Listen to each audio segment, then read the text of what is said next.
Hi everyone. We are in section 5.4, more on polynomials, but today we're going to be talking about dividing polynomials. So let's maybe take a step back and just think about what we've done so far with polynomials. We've looked at a polynomial and its end behavior. Sorry, this isn't the best picture, but I'm going to just draw maybe something that looks like a polynomial, maybe like that. And we looked at what happens at the ends of the graph. We've actually now learned to find the zeros, so the x-intercepts of the graph by factoring. But now we've got to figure out what are we going to do to find those zeros if it's not factorable. And what about all the other points on the polynomial? What can we do to find those? And we're going to look at their relationship. Well, in order to do that, we have to learn a skill, and that skill involves dividing polynomials. Now, there are two methods. This video, I'm going to look at one method. The first method I'm going to talk about is long division. Now, in order for us to do long division, well, with polynomials, we need to know how to do long division. So let's see what we remember. So when you were younger and you did long division, you were dividing 23 into 949. You were seeing, if I wrote it like this, how many 23s went into 949. So your teacher might have had you write it out like this. And my first step was always, how many times did 23 go into 94? I didn't want to look at that big number. I wanted to see if it went into these two smaller numbers. So that's step one. So 23 goes into 94. So I'm going to test. I know that 20 goes into 80 4 times. So I might test 4 here. So let me do that. I'm going to test 4. So let's see if I'm going to do 23 times 4 over here and see what I get. So that's 12, and that gives me 92. So it does work. 23 goes into 94 4 times. And that gives me 92. So I put it right below it. I line it up. Notice I put the 4 above the second digit, not above the 9, because I do like to line those things up. The next step that you would have gone through would be to subtract those numbers. So when we subtract 94 from 92, we get 2. At that point, you bring down the 9. So now I have 29. Now I want to see how many times 23 goes into 29. Hopefully you notice that goes in 1 time. So then you multiply 1 times 23 and you get 23, and again you subtract. Now when you subtract, you're going to get 6. Now at this point, most students like to start adding zeros here, put a decimal and add a 0, but that's not what we're going to be doing. We're going to be talking about that number, that result you got right there. That result is called the remainder. Now, it's a long time ago that you dealt with remainder, but that's what's left over when we divide 23 into 949. So back before you knew about decimals, you would take that remainder and you would write it over the original divisor. So my answer would have been 41 and 6 over 23. That's how we do long division. Now let's talk about how we do long division with polynomials. So it might say to you, the question might say 8x squared plus 6x plus 3 divided by 4x plus 1. Could look like that. Could use that old-fashioned division symbol. Could also say 8x squared plus 6x plus 3 divided by 4x plus 1. Remember that fraction bar does mean divide. So you want to make sure that you understand what it could look like. As soon as you have one of those and you're going to do long division, I prefer to use the long division symbols that we did in that previous problem. Okay, so let's do that. Now this is where there's lots of different ways you can do it, but I first want to make sure that original is in standard form, descending order by exponent. And I want to make sure that every exponent from the highest exponent down is accounted for. What I mean by that is it says 8x squared, and then I have an 6x, and then I have a constant. So there's no missing degrees there, and I'm going to show you what I mean on the next example. So the way I do this is I say to myself, how many times does 4x go into 8x squared? Or another way of thinking about that is 4x times what gives me 8x squared? All right, well, to get from 4 to 8, I know I need to multiply by a 2. And to get from 4x to x squared, I need to multiply by an x. So 4x goes into 8x squared 2x times. Now, that means 2x goes up here. Notice I line it up with the term that has the same degree. Okay? Then I multiply 2x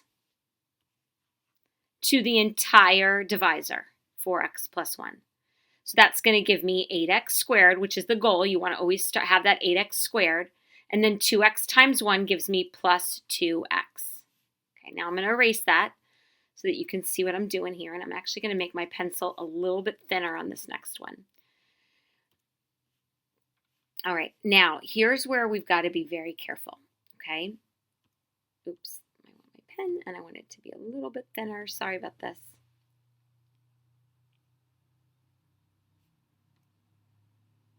Okay, so now I'm going to subtract.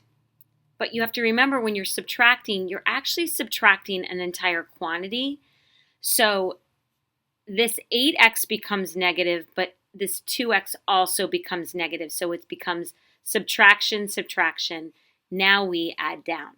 So 8x squared minus 8x squared, that's going to simplify to 0. And then I have 6x minus 2x, which gives me 4x.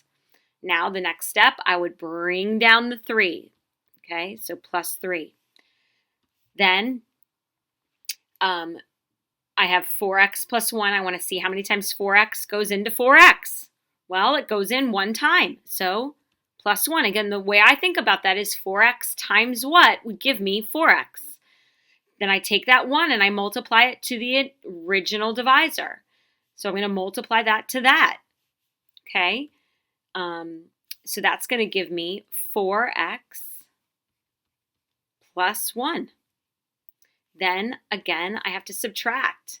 Change colors. So I subtract. So this is going to become subtraction, and this is going to become subtraction. So the 4x's simplify to 0, and then 3 minus 1 gives me 2. Now I know I'm finished because I've run out of numbers in my original polynomial. So this is my remainder. Now I take that remainder and I put it over the original divisor and I add it to what I originally started with. So my answer, I know this looks terribly funny, is 2x plus 1 plus 2 all over 4x plus 1. Now, the interesting thing here is I now know that 4x plus 1 is actually not a factor of 8x squared plus 6x plus 3. Why? Because I had a remainder. It didn't go in evenly. So that tells me that this is not a factor of the polynomial, but it does have a relationship with the polynomial, which we're going to get to a little bit later on. Okay? All right, let's look at another example. A little bit harder. This is important. Listen carefully. You can see I wrote 2a cubed plus 5 divided by a minus 3. Okay, so I'm going to rewrite that. I check to make sure that that is in standard form, which it is, and a minus 3 is my divisor, so that's going to go on the outside. Now, the problem is that there are missing terms. If this is an a cubed, you have to have an a squared and an a in your polynomial to do the long division. So I have to put in placeholders. In this case, I'm going to put a placeholder of 0a squared plus 0a plus 5. Those placeholders are necessary to do the long division. Now we go through that division process we just did. We start with the a and the 2a cubed. So I say to myself, a goes into 2a cubed how many times? Or again, the other way of thinking about that is a times what would give me 2a cubed? All right, well, a times 2a squared would give me 2a cubed. So a goes into 2a squared times. And I line that up with the term that has the same degree. Now I take that 2a squared and I multiply it to the entire divisor, a minus 3. All right, so now I multiply those and I'm going to get 2a cubed minus 6a squared. Now let me erase that so it's not in my way. Get that out of your way for a little bit. Just don't want it to scare us there. Okay, so now I have to subtract, right? So we subtract, so this becomes subtract and this becomes positive. Now I add down. So these simplify to 0 and then 0a and a positive 6a squared is going to give me 6a squared. Now I go to the other part and I bring down the 0a, so plus 0a. All right, now I say a goes into 6a squared how many times? Or another way of thinking about that is a times what gives me 6a squared, which would be, wait for it, it looks like 6a, okay? So I put 6a above. Now I multiply 6a to the entire a minus 3.